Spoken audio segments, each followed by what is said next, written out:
Welcome back to another episode of Offbeat Adventures. We're standing here once again on the grade of the former Canadian Northern Railway and later Canadian National Railway's Kinghorn Subdivision. We are kind of in the middle of nowhere. We are standing right at the very end of this rather long rockfill causeway that branches across what is known as Devilfish Bay, which is part of, and hopefully I say this right, Kenogamisis Lake. We are approximately, we're probably just over 5 miles east of the community of Geraldton, here in the municipality of Greenstone. And so what we're going to be doing today is we're going to be starting right here, right at this bridge crossing at the western end of this rockfill causeway, and we're going to be working our way all the way to the west, to where the siding at Geraldton starts, and picking up with a previous hike that we did. Luna's winding here a little bit because I do have a companion today. My son Noah is with us, so he's riding off ahead, and we will catch up with him shortly. So we start off right off the hop here. So what we have is we have this very non-elaborate bridge crossing here. It's basically just a timber and pile trestle. It's about 32, according to my profile map, it's 32 feet long.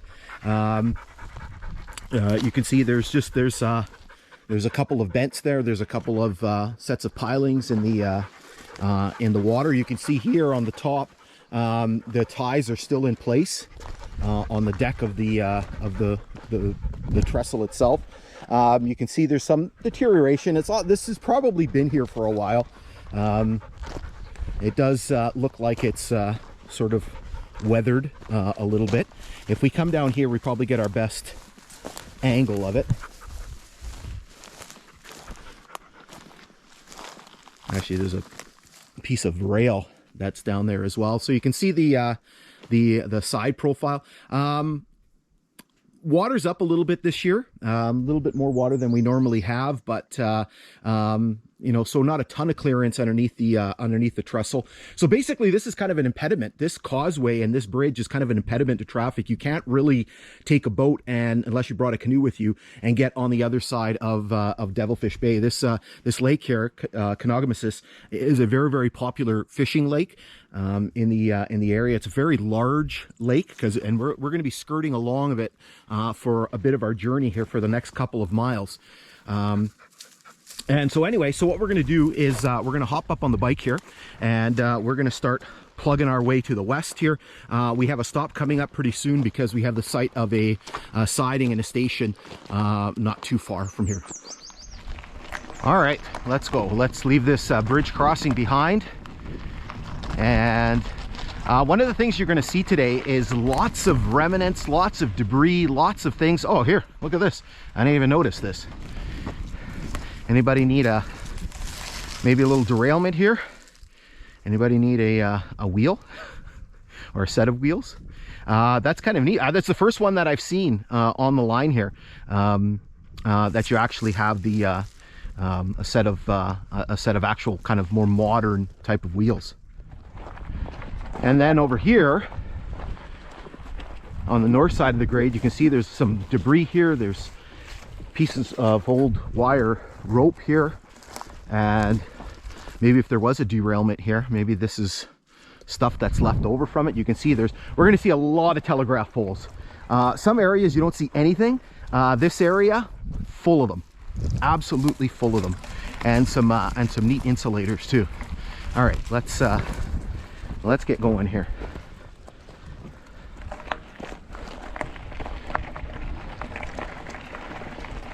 So just to kind of give you a little idea of where we are here. So this is the end of May.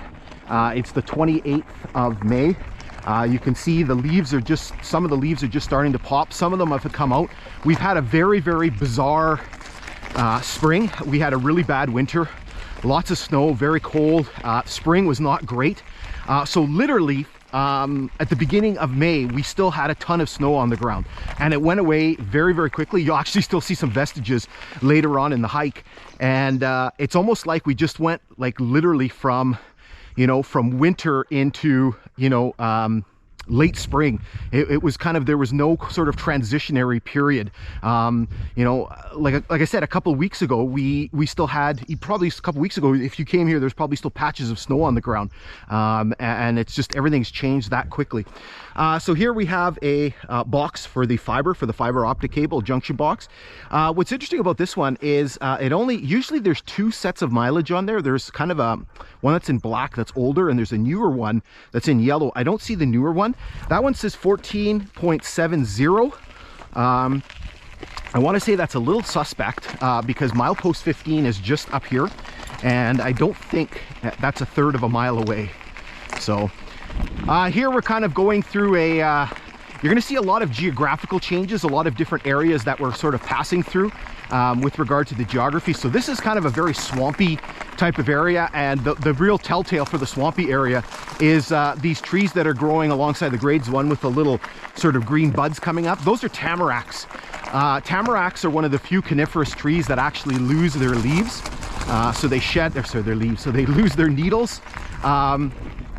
And so you can see they're just budding out. The needles are just coming out. And so tamaracks love the swamp. They love swampy areas. What's great about them is in the fall time, just like the deciduous trees, their needles turn yellow, and then eventually they drop. When they turn yellow, they turn this sort of brilliant shade of yellow, almost kind of like the dandelions that you see kind of growing here. That almost yellow, this just amazing sort of shade of yellow, and it looks fantastic. And it would be amazing to see this in the fall time. Okay, so what we should do is we should start with our history lesson here. So this line was constructed by Canadian Northern Railway between 1911 and 1914. It was going to be one of the final pieces in Canadian Northern's transcontinental ambitions. The Canadian Northern Company got its start in Manitoba in 1896 by building all kinds of lines and acquiring charters. Their first big project was to build a line from the then city of Port Arthur, which is now Thunder Bay, to Winnipeg, and that line was built between 1899 and 1902.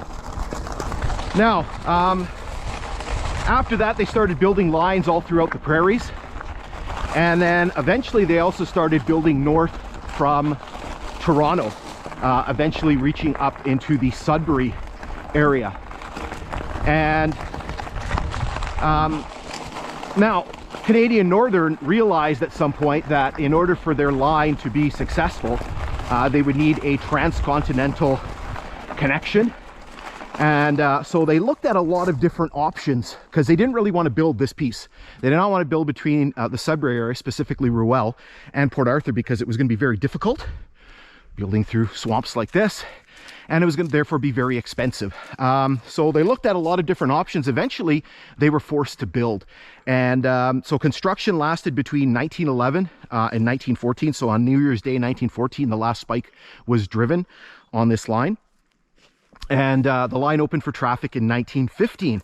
Now, maybe we should sort of segue into this. So when the line opened, there were numerous what are sections of line between the Sudbury area and Port Arthur that are known as subdivisions. Railway people will understand that. So what we're on is the subdivision that ran from a place called Hornpain, which is still on a railway line, still part of the CN main line, to Jellicoe, which is to the west of us. And so the mileage was measured from Hornpain to Jellicoe, and this line was known as the Long Lake Subdivision. And so eventually what ended up happening, and I'll get to that part of the story, but you'll actually see a milepost marker here. So this is milepost 15 on the last iteration of this line, which was known as the Kinghorn Subdivision, or the second iteration of this line, third, I guess, known as the Kinghorn Subdivision. So this is actually measured not from Hornpain, this is actually measured from Long Lac. So it's 15 miles from Long Lac. And so to get the original mileage, what we need to do is we need to add 100.8 miles. So on the original Canadian Northern Railway Long Lake Subdivision, this would have been milepost 115.8. All right, now I can continue with my story. So the line was opened in 1915. Now, unfortunately for Canadian Northern, constructing this line and constructing lines, some of their lines through the mountains of British Columbia, and coupled with what was happening with World War I, had a lot of financial implications on the company, and by 1917 the company was basically bankrupt and had to be taken over by the Canadian government.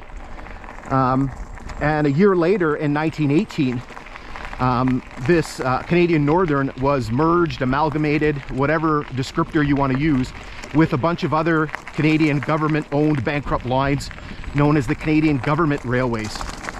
And that merger produced Canadian National Railways. So what ended up happening was it took about 5 years for the nationalization process to be completed. It finally happened in 1923 with the absorption of the Grand Trunk lines. So in 1923, the name of this line changed. It became the Langmuir Subdivision of Canadian National Railways. Now, at the same time that was happening, Canadian National had a very big project that they were undertaking, and that was building a piece of line from Langmuir to a place called Nakina. And essentially what that was going to be was going to be a connection between the old Canadian Northern line and a piece of line that was supposed to have been run by the Grand Trunk Railway, known as the National Transcontinental. Now, building this line, which became known as the Nakina Cutoff, had some very, very significant implications because, and the reason why Canadian National wanted to do it was by doing that, they could now take trains up the former Canadian Northern line all the way to Langmuir, cut off to Nakina, and then from Nakina go west to Winnipeg. That route was shorter by 100 miles than following the old Canadian Northern route west through Port Arthur to Winnipeg, and the grades were better. And so by doing that, what it did was it basically relegated this line to secondary status. It was no longer part of the main line. And so in 1925, when that cutoff opened, the name of this line changed. It changed to the Kinghorn Subdivision, and named after Kinghorn Station, which is further to the west of here. And so it continued operating as the Kinghorn Subdivision until 1960, when there was a major reorganization with CN. They changed their name from Canadian National Railways, plural, ballast is bad in some spots here, to Canadian National Railway, and adopted their modern logo. It was very iconic. And they reorganized this line and the next line over to the west, which was known as the Dorian Subdivision. And they merged it all into one line that became known as the Kinghorn. And the line operated until 2005, when CN decided to discontinue service.